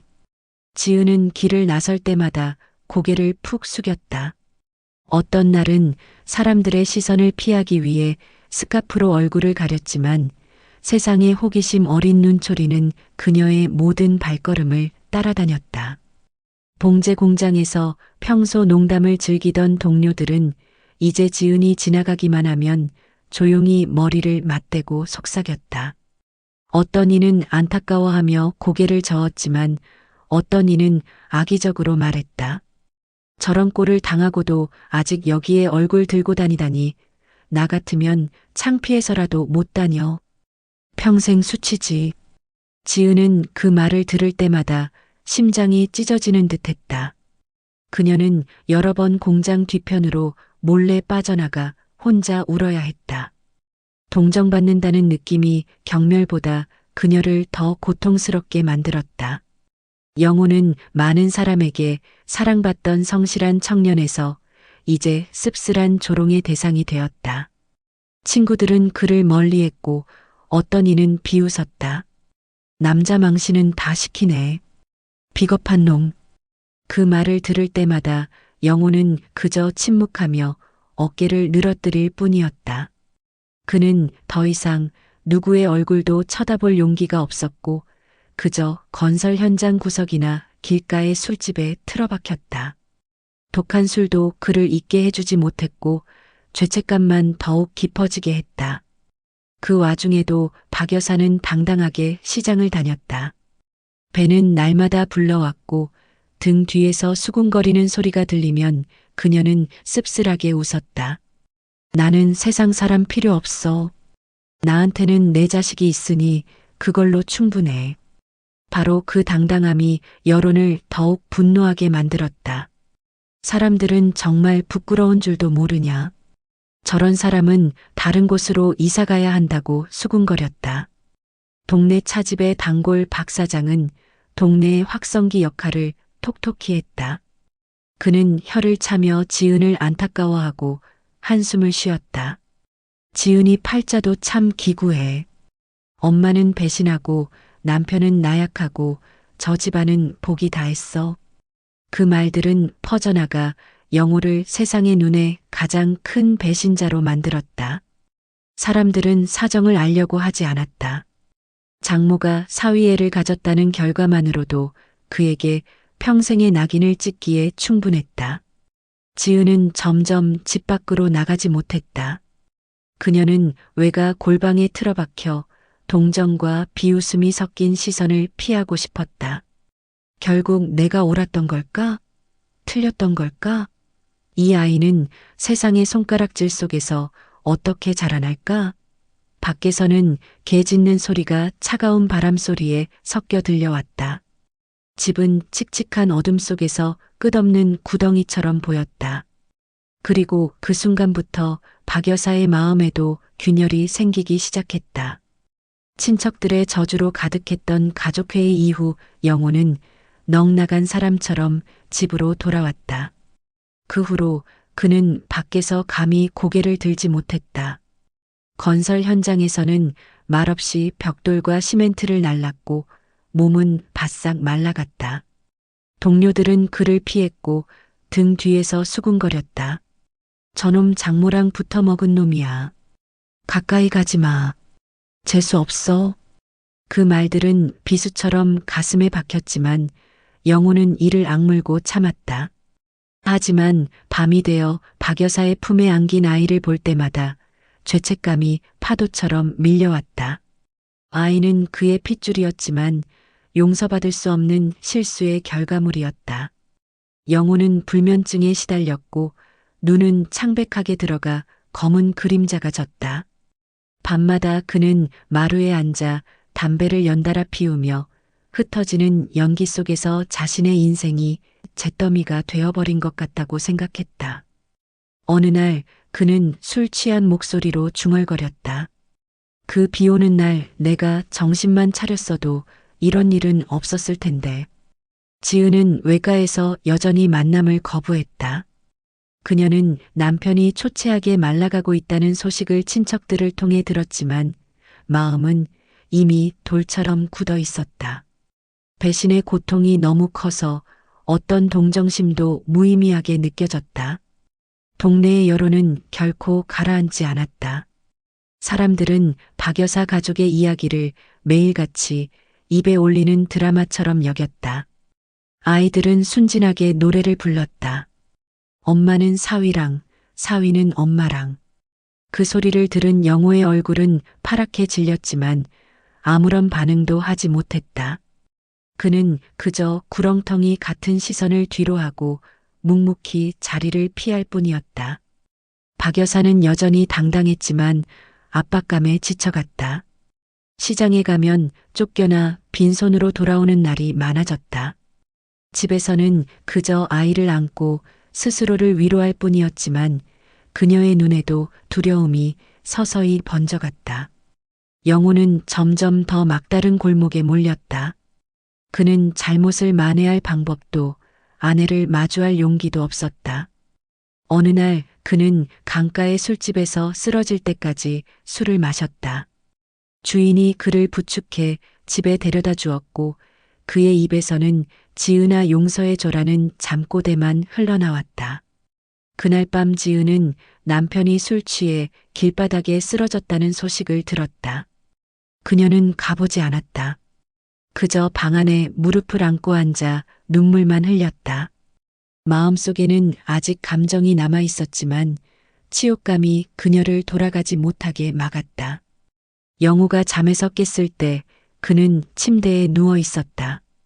옆에는 박 여사의 품에서 작은 아들이 곤히 잠들어 있었다. 태민의 순수한 얼굴을 보며 영호는 사랑과 증오, 그리고 연민을 동시에 느꼈다. 눈물 한 방울이 떨어져 목매인 한숨과 섞였다. 그는 자신이 서서히 기력을 잃어가고 있다는 것을 알았다. 건강은 무너지고 정신은 산산조각 났다. 하루하루가 지날수록 그는 바람에 날리는 마른 잎사귀처럼 생기를 잃어갔다.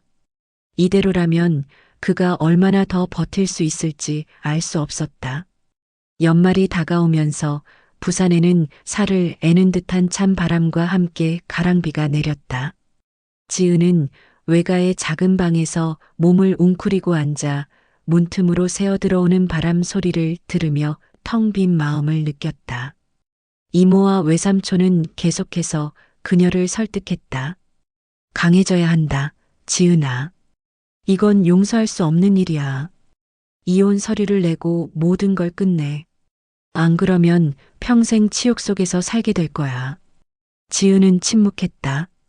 마음속에는 아직 영호에 대한 사랑이 남아 있었지만 어머니가 남편의 핏줄인 아이를 안고 있는 모습을 떠올릴 때마다 심장이 갈기갈기 찢어지는 듯했다. 밤마다 그녀는 눈물이 마를 때까지 울다가 악몽 속에서 잠이 들었다. 어느 날 아침 친척들의 압박에 못 이겨 지은은 펜을 들고 이혼 서류를 작성했다. 손이 부들부들 떨렸고 한 글자 한 글자가 살을 애는 듯 아팠다. 눈물이 종이 위로 떨어져 글씨를 번지게 했다. 그녀는 서명을 하며 심장이 반으로 찢어지는 듯한 기분을 느꼈다. 지은이 이혼 서류를 작성했다는 소식은 금세 영호의 귀에 들어갔다. 그 소식을 들었을 때 그는 건설 현장 마당에서 그대로 주저앉았다. 그는 이를 내팽개치고 오토바이를 몰아 외가로 향했다. 비바람이 얼굴을 때렸지만 추위를 느낄 수 없었다. 외가 문 앞에 서서 그는 계속해서 문을 두드렸다. 한 친척이 문을 열었다. 증오 가득한 눈빛이었다. 무슨 낯으로 여기까지 왔어? 지은이는 내 얼굴 보고 싶지 않아. 영호는 마당에서 그대로 무릎을 꿇었다. 목소리가 메어 있었다. 제발 지은이를 한 번만 만나게 해주세요. 제가 잘못했지만 그녀를 잃을 수는 없어요. 지은은 그 소리를 듣고 밖으로 나왔다. 빗속에 무릎 꿇고 있는 남편을 보자 마음이 아팠지만 씁쓸한 기억이 다시 떠올랐다. 그녀는 단호하게 말했다. 일어나요. 당신은 나를, 우리 가족을 모두 배신했어요. 이제 와서 무슨 할 말이 있어요? 영호는 고개를 들었다. 눈이 붉게 충혈되어 있었다. 내가 비겁하고 나약했던 거 알아. 하지만 나는 아직 당신을 사랑해. 제발 다시 시작할 기회를 줘. 지은은 고개를 저었다. 눈물이 쏟아져 내렸다. 기회? 믿음을 죽여버린 사람에게 무슨 기회가 있어요? 한번 깨진 믿음은 다시 붙일 수 없다는 걸 몰라요? 그 말은 비수처럼 영호의 가슴에 박혔다. 그는 얼굴을 감싸고 오열했다. 주위에 있던 친척들은 모두 고개를 저으며 손을 내저었다. 이제 그만해. 더 이상 지은이를 괴롭히지 말고. 영호는 비틀거리며 문을 나섰다. 몸이 부들부들 떨렸고 옷은 흠뻑 젖어 있었다. 그는 온 세상이 무너지는 것 같았다. 심장은 수천 개의 칼날에 찔리는 듯 아팠지만 아무것도 할 수 없었다. 그동안 지은은 계단에 주저앉아 눈물만 흘렸다.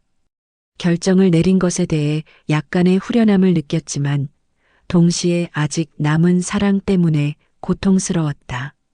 증오와 그리움 사이에서 그녀는 갈기갈기 찢기는 것 같았고 언제쯤 이 고통에서 벗어날 수 있을지 알 수 없었다.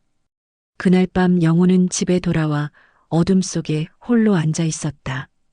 태미는 여전히 박 여사의 품에서 곤히 잠들어 있었고 자신의 아버지가 절망의 늪으로 떨어지고 있다는 사실을 전혀 알지 못했다. 밖에서는 비가 뚝뚝 떨어졌다. 빗방울 하나하나가 영호의 썩어가는 영혼을 채찍질하는 것 같았다. 일주일 후 지은의 외가에서는 큰 외삼촌 댁에서 대규모 가족회의를 열기로 했다. 소문은 빠르게 퍼져 멀리 사는 친척들까지 모여들었다. 모두의 마음속에는 분노가 가득했고 가문의 수치를 명확히 하고자 했다. 그날 외삼촌 마당은 사람들로 가득 찼다. 마루에는 돗자리가 깔렸고 의자가 빼곡히 놓였다. 분위기는 마치 재판장처럼 팽팽했다. 지은은 구석에 움츠리고 앉아 있었다. 창백한 얼굴에 눈은 붉게 부어 있었다. 영호도 불려왔다. 그는 고개를 푹 숙인 채 주먹을 꽉 쥐고 식은땀을 흘렸다. 잠시 후 박 여사가 태민을 안고 나타났다. 그녀가 들어서자마자 수십 개의 증오 어린 시선이 쏟아졌다. 수군거리는 소리가 사방에서 들려왔다. 한 친척이 일어나 그녀를 손가락질했다. 당신 아직도 그 아이를 안고 여기에 올 낯짝이 있어? 당신이 이 가문에 얼마나 큰 수치를 안겼는지 알고는 있어? 박 여사는 애써 평정을 유지하며 자리에 앉아 낮은 목소리로 말했다. 저는 잘못한 게 없다고 생각합니다. 그저 이 집안의 핏줄을 지켰을 뿐입니다. 이 아이는 하늘이 주신 복이니 당신들이 뭘 하든 상관없습니다. 온 집안이 분노로 들끓었다. 한 외삼촌이 상을 쾅 내리쳤다. 복이라고? 이걸 복이라고 부르는 거요? 자기 사위와 잠자리를 갖고 딸을 세상에서 가장 불쌍한 사람으로 만든 게 복이란 말이요? 이건 죄악이고 듣도 보도 못한 치욕이요. 그 말을 들은 지은은 오열했다. 어깨가 가늘게 떨렸다. 그녀는 고개를 들어 어머니를 똑바로 쳐다보며 목매인 소리로 말했다. 엄마, 어떻게 나한테 이럴 수 있어요? 나는 아이를 못 낳아서 이미 충분히 힘들었어요. 나를 가엾게 여기지는 못할 망정. 어떻게 내 모든 걸 빼앗아 갈 수 있어요? 박 여사는 순간 얼굴이 창백해지며 태민을 더 꽉 껴안았다. 그녀는 반박하려 했지만 목소리가 떨렸다. 엄마는 그저 영호를 이 집에 붙잡아둬서 내가 남편을 잃지 않게 하려던 것뿐이야. 아니에요. 지은은 비명을 지르며 눈물을 쏟아냈다. 엄마가 틀렸어요. 엄마가 내 남편을 나에게서 영원히 멀어지게 만들었어요. 엄마가 내 인생을 죽였어요. 친척들은 모두 고개를 저으며 비난의 목소리를 높였다. 정말 염치도 없지. 나이 먹고 어리석기 짝이 없네. 이제 이 집안에서 당신 얼굴 볼 일은 없을 거요. 영호는 석상처럼 굳어앉아 있었다. 모든 말이 망치처럼 머리를 내리치는 것 같았다. 그는 고개를 숙였다. 눈물이 거친 손등 위로 떨어졌다. 그는 이 모든 잘못이 박 여사뿐만 아니라 자신에게도 있다는 것을 알았다. 회의는 오후 내내 계속되었다. 최종 결론은 박 여사와의 모든 관계를 끊고 그녀를 가문에서 제명하는 것이었다. 지은은 위로를 받으며 이혼 서류로 빨리 자신을 해방시키라는 조언을 들었다. 자리를 떠날 때 박 여사는 태민을 안고 있었다. 발걸음은 무거웠고 눈은 붉게 충혈되어 있었다. 처음으로 그녀의 자존심이 산산조각 났다. 욕설과 경멸의 시선이 쏟아져 숨이 막혔다. 문 밖을 나서며 그녀는 외삼촌의 말이 귀에 맴도는 것을 들었다. 당신은 당신 딸을 배신했소. 평생 세상의 경멸 속에서 살게 될 거요. 그날 밤 집에 돌아온 박 여사는 임시로 만든 요람 옆에 멍하니 앉아 있었다. 태민은 순수하게 잠들어 있었다. 처음으로 그녀의 눈에서 눈물이 뚝뚝 떨어졌다. 그녀는 자신이 복이라고 불렀던 모든 것이 점차 악몽으로 변하고 있다는 것을 깨달았다. 그리고 이제 평생 그 심판에서 벗어날 수 없을 것이었다. 친척들의 저주로 가득했던 가족회의 이후 박 여사는 완전히 다른 사람이 된 것 같았다.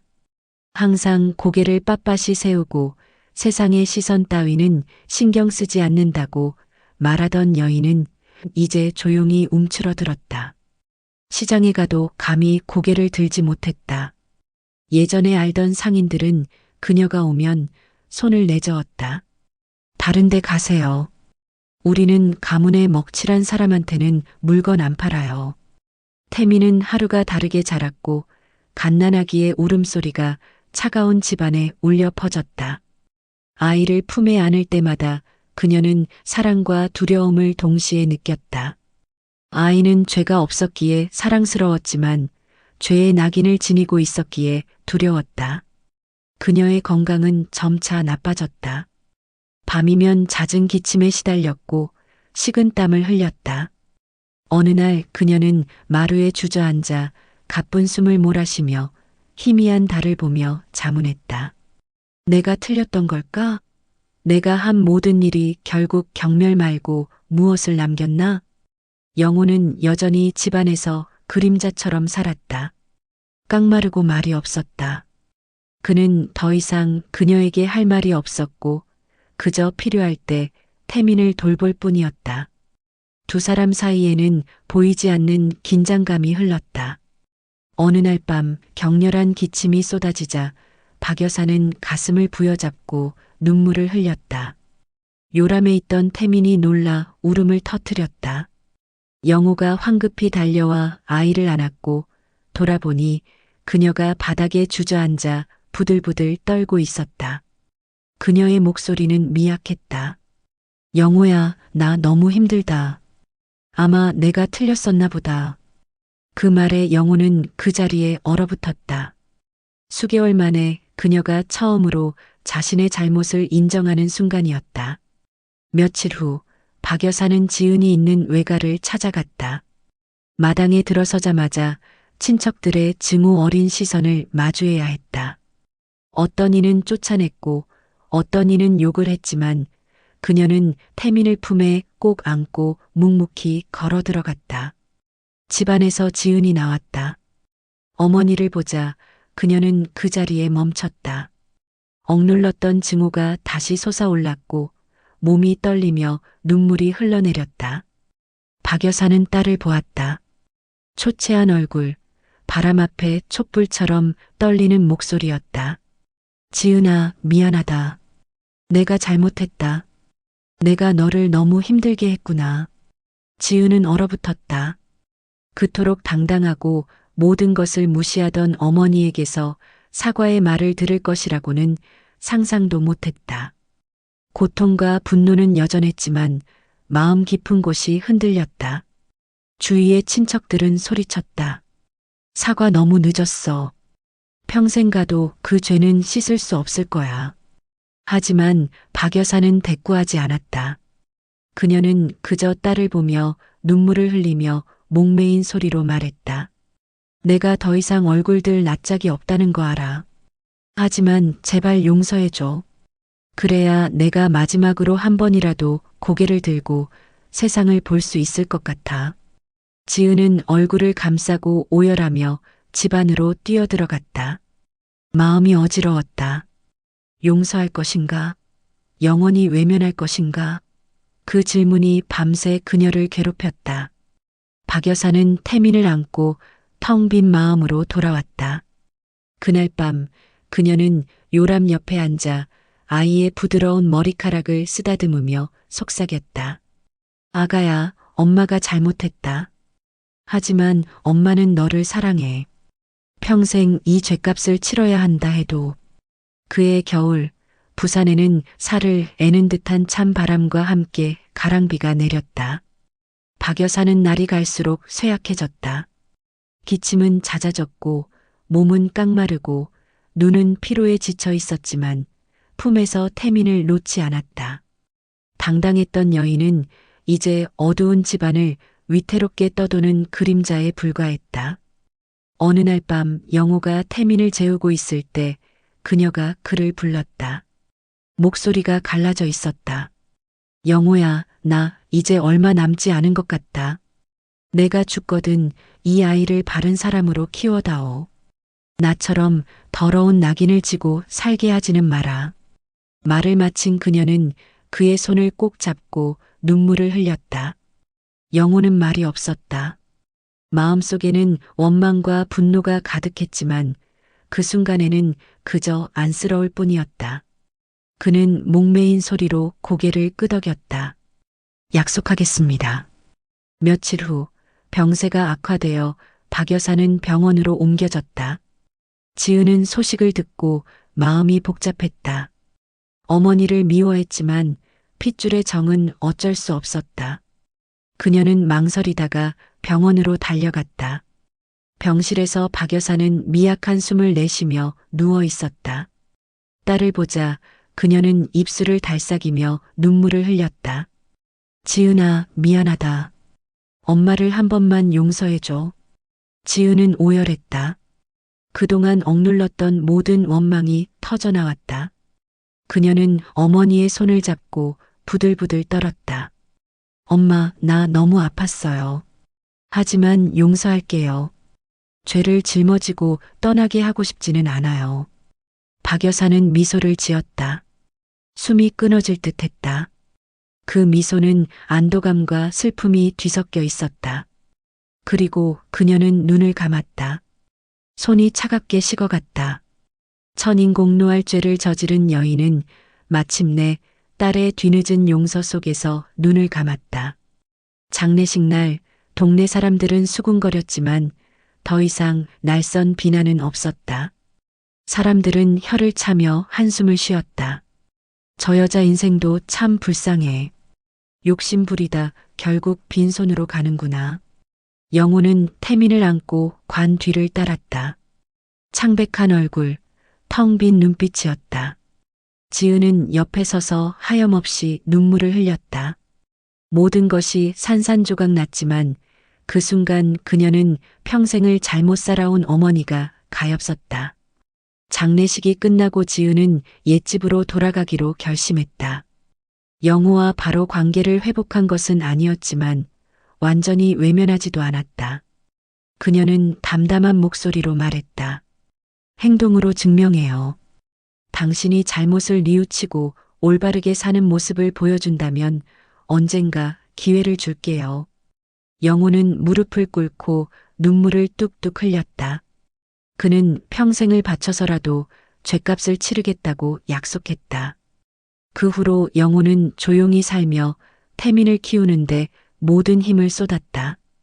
그는 술을 끊고 성실하게 일했으며 한 푼 두 푼 돈을 모았다. 지은은 점차 남편의 진심 어린 변화를 보게 되었다. 상처는 아직 아물지 않았지만 그녀의 마음도 더 이상 예전처럼 차갑지는 않았다. 태민은 아무것도 모른 채 순수하게 자라났다. 아이의 웃음소리 속에서 지은과 영호는 폭풍우가 지나간 뒤 비치는 희미한 희망처럼 조금씩 평온을 찾아가고 있었다. 박 여사, 영호, 그리고 지은의 이야기는 고통과 희미한 희망이 뒤섞인 채 막을 내립니다. 완벽한 해피엔딩은 아니지만 우리 모두에게 깊은 생각할 거리를 남깁니다. 사람들은 말합니다. 가정의 행복은 신뢰와 도덕 위에 세워진다고. 도덕의 경계가 한번 무너지면 모든 것은 순식간에 무너져 내립니다. 박 여사는 이기적인 욕심과 욕망에 눈이 멀어 결국 딸의 가정을 자신의 손으로 파괴했고 사회의 손가락질을 받는 죄인이 되었습니다. 어머니의 사랑이나 사위를 지키려는 마음으로 변명하려 해도 그것은 잘못을 정당화할 수 없는 핑계일 뿐입니다. 그녀의 고독한 죽음은 한 가지 진리를 증명합니다. 저버린 자는 반드시 그 대가를 치른다는 것을. 영호는 본래 성실한 사람이었지만 나약함과 한순간의 실수로 인해 술과 유혹에 넘어가 걷잡을 수 없는 소용돌이에 빠졌습니다. 그의 무책임함은 자신뿐만 아니라 아내를 고통스럽게 하고 가정을 파괴했습니다. 하지만 다행히도 그는 마지막에 자신의 잘못을 인정하고 죄 없는 아이를 책임지기로 결심했습니다. 이를 통해 우리는 깨달을 수 있습니다. 진정한 뉘우침과 평생에 걸친 속죄만이 실수를 만회할 수 있다는 것을. 지은, 이 이야기에서 가장 가엾은 그녀는 가장 사랑하는 두 사람에게 배신당하며 끔찍한 시간을 보냈습니다. 하지만 그녀는 강인함을 잃지 않았고 용감하게 맞서고 이혼을 결심했으며 세상의 시선에 굴하지 않았습니다. 그리고 더 중요한 것은 어머니의 마지막 순간에 그녀를 용서할 만큼 너그러웠다는 점입니다. 그 용서는 어머니를 위한 것이라기보다 증오에서 벗어나 스스로 평화를 찾기 위한 것이었습니다. 이는 용서가 과거를 잊는 것이 아니라 증오라는 감옥에서 스스로를 해방시키는 것임을 보여주는 교훈입니다. 한 실수의 결과물이었던 태민은 역설적으로 이 이야기의 유일한 희망이 되었습니다. 아이는 죄가 없었고 그 순수함이 영호를 변화시키고 지은에게 살아갈 힘을 주었습니다. 아이는 우리에게 상기시킵니다. 어른들의 잘못을 아이들이 짊어져서는 안 된다는 사실을. 독자 여러분, 이 이야기를 통해 가정과 신뢰의 소중함을 다시 한번 생각해 보시기 바랍니다. 이야기는 즐거우셨나요? 구독과 좋아요는 영상 제작에 힘이 됩니다. 감사합니다.